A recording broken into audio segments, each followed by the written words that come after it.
what did you see that went wrong for your bullpen tonight? There's a couple pitches where we're ahead in the count where guys didn't execute, but some guys that swung the bat well for them, and I don't think we ever had a big inning where there was more than 2 runs, but there certainly was a lot of bleeding that never got stopped, and if anything, just need to make better decisions on my end on who's where, who's coming out, who goes in at a certain time, and maybe if that is managed a little bit better, we have more success against an experienced lineup that's got pretty good numbers power-wise coming in, and now they added to it. But no one glaring issue.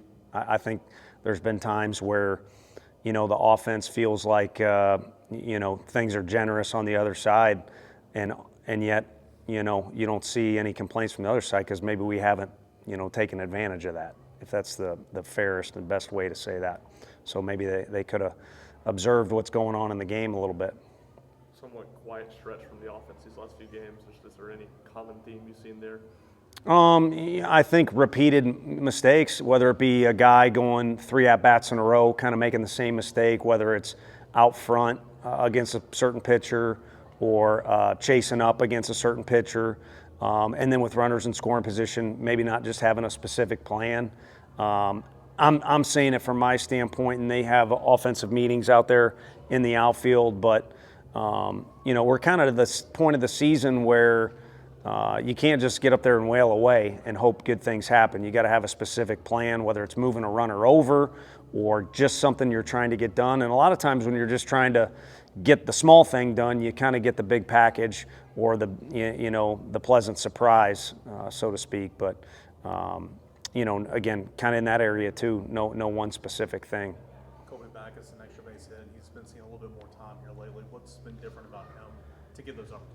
Yeah, no, I think he's just kept forging ahead, always working, always ready, and then when he's got out there, he's had good presence in the box, and certainly is a good base runner, and he's made some good plays, as he did defensively when we were on the road, so all that's contributed to the opportunities, and then he's made the most of them, and maybe a different deal there if we leave him in, go with a little matchup, but yeah, if you looked at the numbers, the way they worked out tonight compared to the matchups, it kind of showed you can throw them out the window.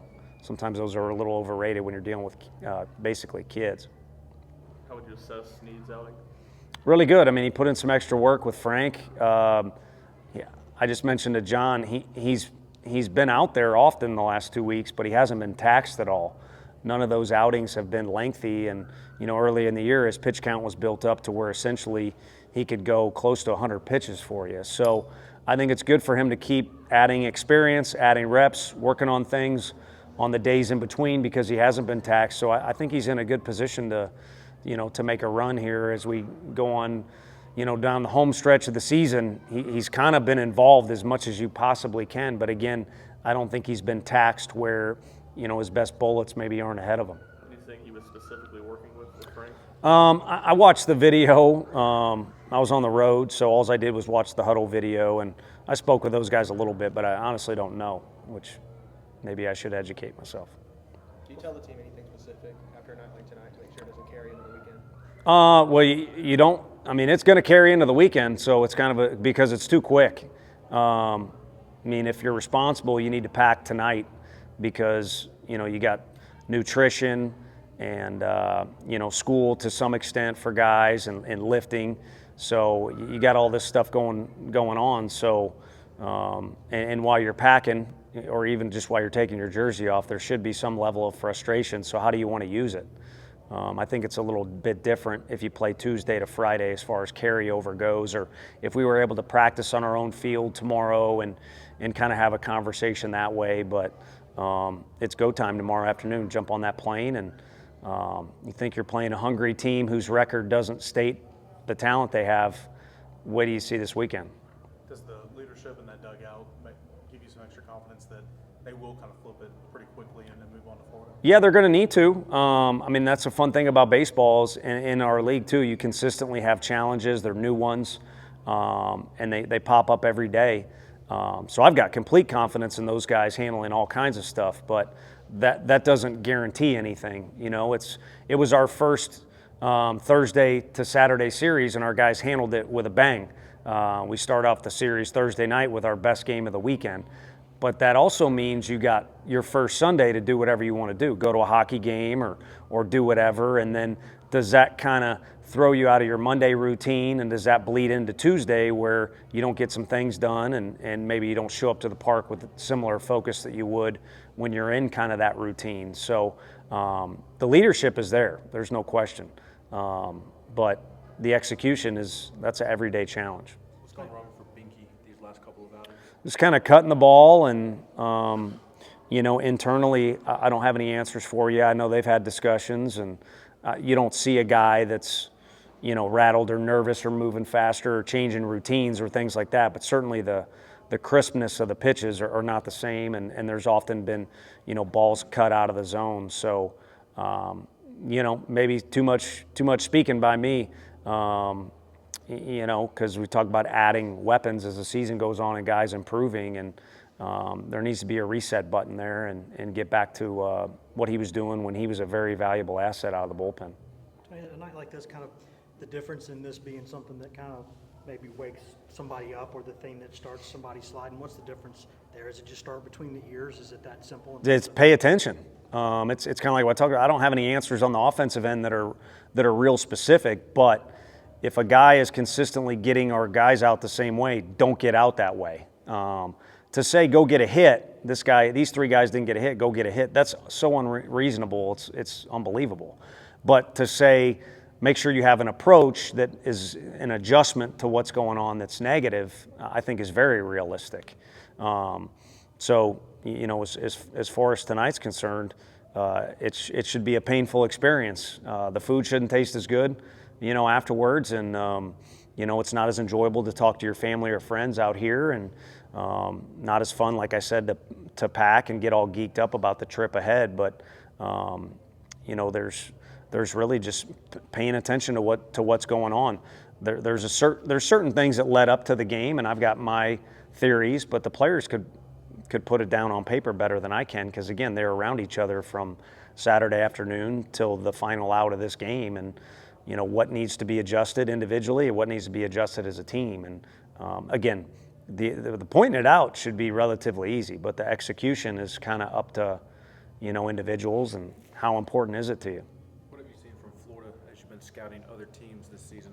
Yeah, I mean, Cags is so physical and big, and does it on both sides of the ball for him. So I don't know enough to say this with complete confidence, but you kind of guesstimate that a lot revolves around him.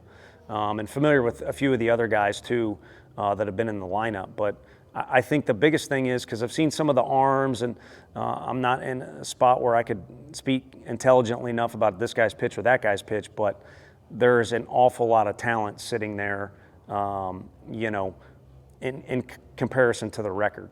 And so I don't think people want to know who our biggest rival is, or what's going to be the biggest series of the year. You're kind of wasting your time looking at that. It's whatever's right in front of you, and this thing's right in front of us, and now it follows a less than quality effort tonight. So it's like I said, it's a challenge that's right in front of us. One or two more guys. How different is KT defensively now compared to his freshman year redshirting and even last season? Yeah, I mean, he's entirely different, starting with always having a good arm, but controlling it now, and really being able to do different things with it. His body has completely changed physically, which has allowed him to, cover more range in the outfield and also stay healthier. Last year, he was healthy at the end of the year, and we just kind of went with what we had, but that kind of interrupted his progress during the year. And then just reads on balls and being comfortable at playing all the positions. The night I, was over there when he was playing against Tidwell, I think he was playing first base. So in high school, you just don't get that much, experience or coaching or repetitions out there, and he's made the most of them, and he's become a real positive asset in the outfield for us. How much of a benefit is it that the program is familiar with going down there and playing in that environment?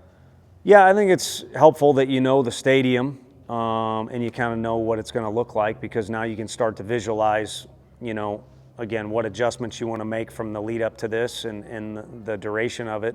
And you got a picture clear perception of, what they'll look like, and how they'll play their style. That's the one thing about consistency of coaching staffs is great. I mean, it's a big bonus for us, but and then you can kind of start to stereotype, okay, this coaching staff's been here for a while, this is how they do things, these are the problems they're going to present. And so I think it just helps our guys have a vision. And, that probably starts with the travel and the practice in the beginning of game one. But once the series starts, all heck breaks loose, and you're going to have to make adjustments on the fly, and you're going to have to handle situations that are uncomfortable.